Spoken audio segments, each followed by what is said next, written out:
When the emergency room nurse handed me her phone, my vision was blurring and my chest was barely moving. I was dying. The surgeon had just told my family I might not survive the night. But when my mother's voice came through the speaker, there was no panic, no tears, just a cold, exasperated sigh.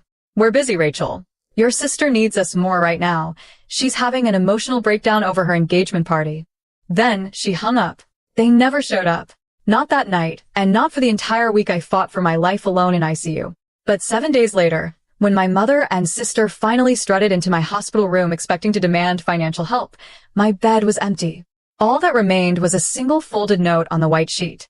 And the moment my mother read it, the color drained from her face. "My name is Margaret. I'm 31 years old, and up until the night my world shattered, I believed that unconditional love was something every daughter possessed." The rain was blinding when the semi-truck crossed the median, sending my car spinning off the embankment. The impact crumpled the metal around my body, like paper. By the time the paramedics cut me out of the wreckage and rushed me to the emergency room, my lungs were failing, my ribs were shattered, and my blood pressure was plummeting. The trauma surgeon told the head nurse to contact my family immediately. He doubted I'd make it through the next hour. With trembling hands, Nurse Sarah dialed my mother's number on speakerphone. I was drifting in and out of consciousness, fighting for every breath, but I heard every single word. My mother didn't gasp. She didn't cry. Instead, there was a heavy, exasperated sigh. "We're busy right now, Sarah," or whoever this is. "Chloe is having a complete mental breakdown because her engagement party caterer canceled, and we're dealing with it. Your sister needs us more right now. Stop dramatizing every little thing Margaret does." "Ma'am, your daughter is in critical condition." Nurse Sarah tried to intervene, her voice shaking with rage. "We'll come when we can," my mother interrupted coldly and hung up. They didn't come that night. They didn't come the next day. As I lay dying, my golden child sister's party menu was the priority. That response from my mother shouldn't have surprised me, but trauma has a way of stripping away the excuses you've made for people your entire life. Growing up, the hierarchy in our house was absolute.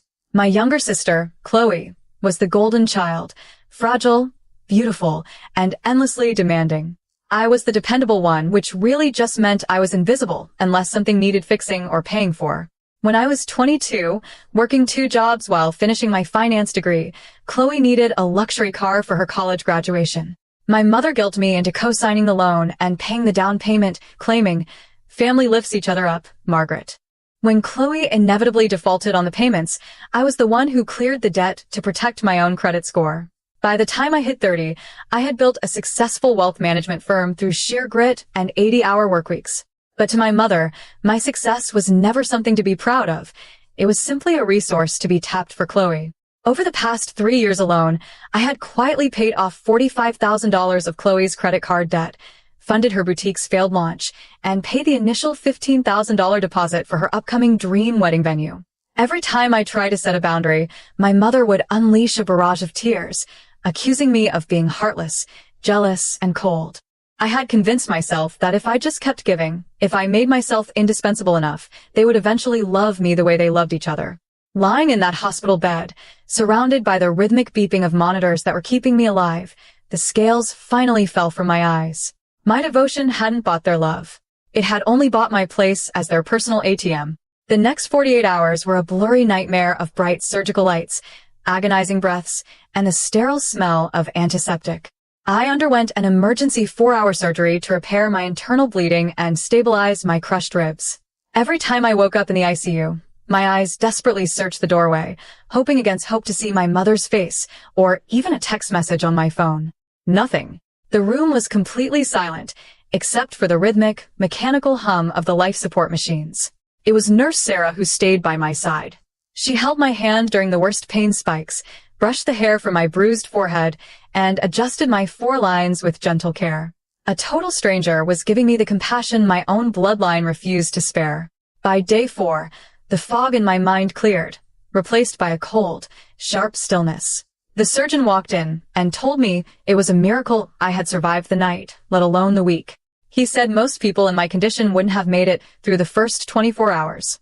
Hearing those words struck something deep inside me. I had been given a second chance at life, but to truly live it, I had to stop letting my family bleed me dry.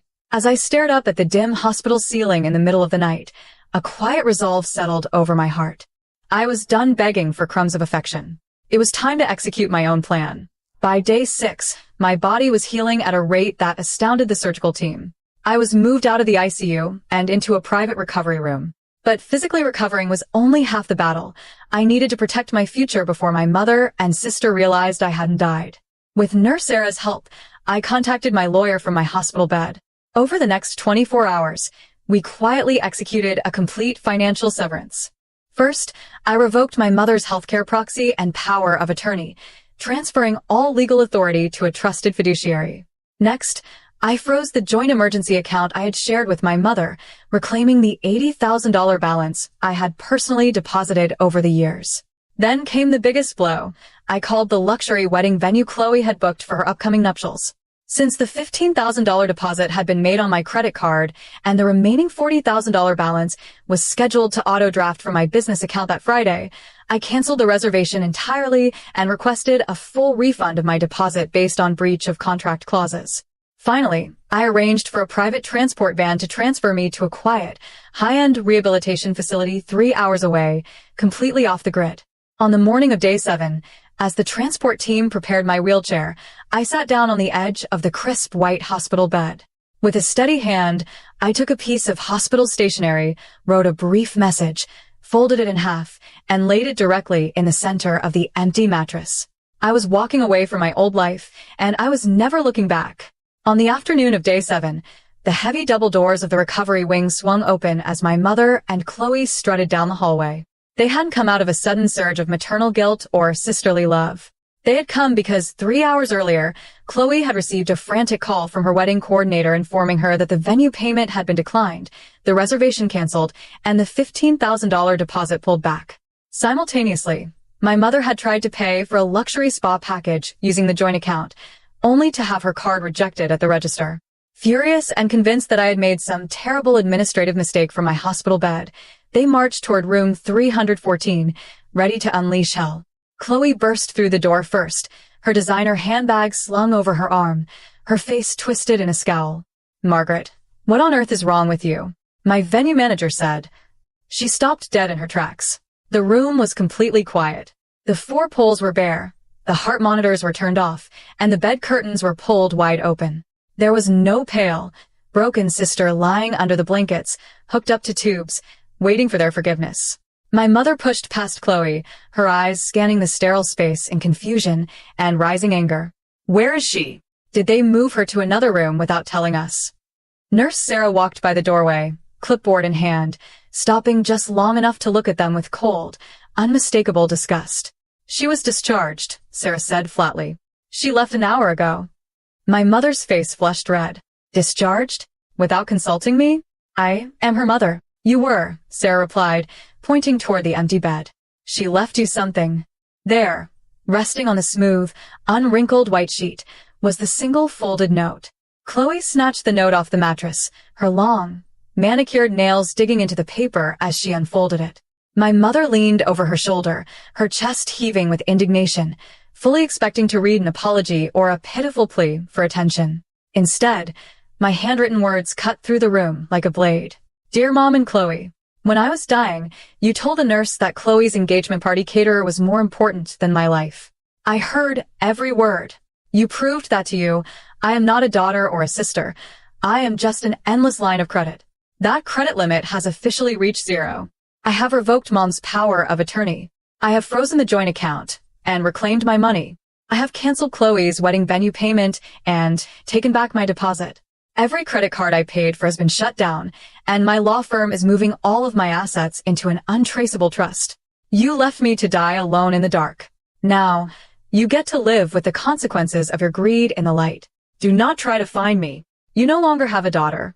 You no longer have a sister. Margaret." The silence in room 314 was suffocating. My mother's face went from angry red to a ghostly, deathly pale. Her knees buckled, and she had to grab the edge of the empty hospital bed to keep from collapsing onto the floor. Chloe let out a sharp, hysterical gasp, dropping the paper as if it had burned her skin.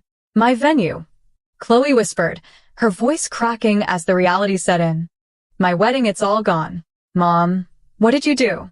They didn't cry for my pain. They didn't cry because they almost lost me. They panicked because their golden gravy train had just pulled out of the station forever. 6 months have passed since that day in room 314, and sitting on the porch of my oceanfront cottage in Carmel, I finally know what it feels like to breathe freely. My recovery was long and painful, but away from the toxic cloud of my family's expectations, my mind and body healed stronger than ever. I sold my old house, moved my wealth management firm entirely remote, and cut all ties with anyone who knew my mother or sister. Through mutual acquaintances, I occasionally hear whispers of the aftermath. Without my financial cushioning, their illusion of wealth completely collapsed. Chloe had to downgrade her extravagant wedding to a modest courthouse ceremony after her fiancé realized her family wasn't wealthy at all. My mother was forced to downsize her home and return to work full-time to cover the debts she had accumulated on cards I used to pay off. They tried calling me from dozens of burner phones, leaving frantic voicemails begging for forgiveness, and eventually begging for money. But I never answered. I blocked every number and moved on. Surviving that car accident gave me back my life, but leaving my family gave me back my soul. I realized that blood makes you related, but loyalty, respect, and love make you family. If you were in my shoes, would you have left that note and walked away forever, or given them one last chance? Comment your thoughts below. Thank you for watching my story, and don't forget to like and subscribe for more.